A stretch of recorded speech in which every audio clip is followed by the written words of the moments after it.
Este proyecto es presentado por Eliezer Giraldo, Cristian Ortega y Víctor de la Cruz para la materia de instrumentación y control. Este proyecto consiste en un circuito PID con amplificadores operacionales de uso general, donde tenemos una etapa principal, visto desde la entrada a mano izquierda, la cual es un amplificador con entrada de un potenciómetro, que proporciona el error en la salida final, y otra entrada que permite ingresar el punto set point deseado para la salida. Ese amplificador está en modo restador inversor de ganancia 1, logrado con el uso de resistencias del mismo valor, de 100K, y con esto no afectar el valor de salida de la resta, valor el cual es usado por 3 etapas más como su entrada en la sección central del esquema. En la etapa 1 tenemos un amplificador inversor de ganancia variable, ajustado con el potenciómetro y resistencias del mismo valor, de 10K, y con esto obtener una salida proporcional a la entrada donde se varía su ganancia según se necesita. En la etapa 2 tenemos un amplificador integrador de ganancia variable y resistencias del mismo valor, de 10K, y con esto obtener una salida del valor de la integral de la entrada donde se varía su ganancia según se necesite. En la etapa 3 tenemos un amplificador derivador de ganancia variable con el potenciómetro y resistencias del mismo valor, de 10K, y con esto obtener una salida del valor de la derivada de la entrada donde se varía su ganancia según se necesite. Luego estas 3 salidas entran a un amplificador operacional configurado como un sumador inversor de ganancia 1 con el uso de resistencias del mismo valor, de 10K, y con esto no amplificar la suma obtenida a la salida del mismo. Finalmente, se observa un amplificador operacional que gobierna una etapa de potencia constituida por 2 transistores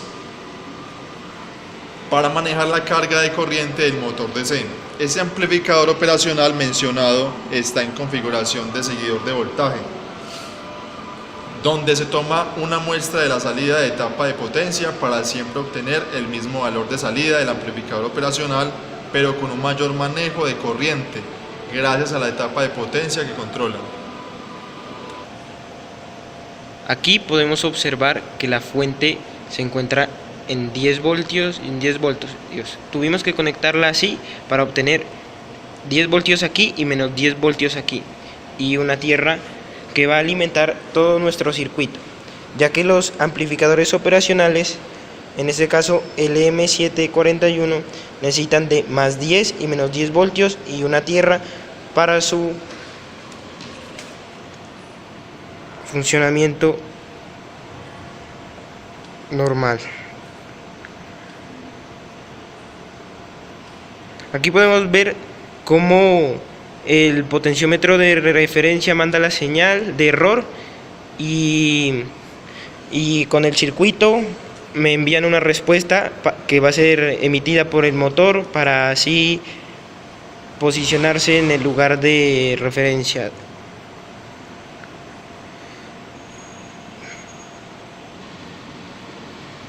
Aquí podemos ver los trimmers que utilizamos para controlar las variables de los 3 amplificadores operacionales. En la parte proporcional tenemos este trimmer que me va a graduar la KP. En la parte integral tenemos este trimmer que me va a graduar la KI, y en este amplificador operacional final tenemos un trimmer que me va a graduar la KD. El modelamiento matemático que realizamos fue para un motor de 6 voltios, pero como en el circuito se presenta una caída de 4 voltios, lo estamos alimentando a 10 voltios. Yo les vengo a hablar de la elección del controlador. La primera decisión en el diseño de un sistema de control es la elección del controlador. Posteriormente, nosotros ajustaremos los parámetros del mismo a una buena elección del tipo de controlador a emplear. puede ser proporcional, proporcional integral, proporcional derivativo y proporcional integral derivativo. Para ello, entonces vamos a explicar un poquito de cada uno y cómo funciona. El controlador proporcional, por ejemplo, en ciertos tipos de procesos es posible trabajar con una ganancia muy elevada sin tener ningún problema de estabilidad, ¿sí? En muchos procesos que poseen una constante de tiempo dominante o son integradores puros. Una alta ganancia en un controlador proporcional significa que el error en estado estacionario será pequeño y no necesitará incluir una acción integral. Ya para un controlador PD o proporcional derivativo, puede ser apropiado cuando el proceso a controlar incorpore ya un integrador. También son válidos procesos en que es posible trabajar con ganancias elevadas en el controlador sin que sea necesario introducir la acción integral.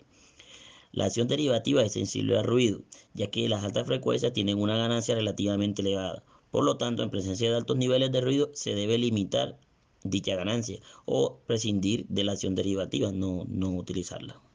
Y para un controlador proporcional integral, que es la estructura más usual, o sea, el que más encontramos, la introducción de la acción integral es la forma más simple para eliminar el error en un sistema. Otro caso en el que es común utilizar una estructura o un controlador proporcional integral es cuando el desfase que introduce el proceso es moderado, o sea, no es tan grande. La acción derivativa, más que una mejora en esta situación, es un problema, ya que amplifica el ruido existente. También se recomienda el controlador integral cuando hay retardos en el proceso, ya que este tipo de procesos la acción derivativa no resulta apropiada en el sistema.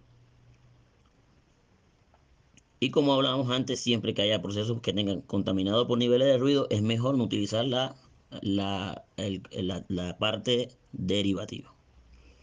Un controlador PID, en este caso, la acción derivativa suele mejorar el comportamiento del controlador, ya que permite aumentar las acciones proporcionales e integrales y se emplea para mejorar el comportamiento de procesos que no poseen grandes retardos, pero que sí presentan desfases.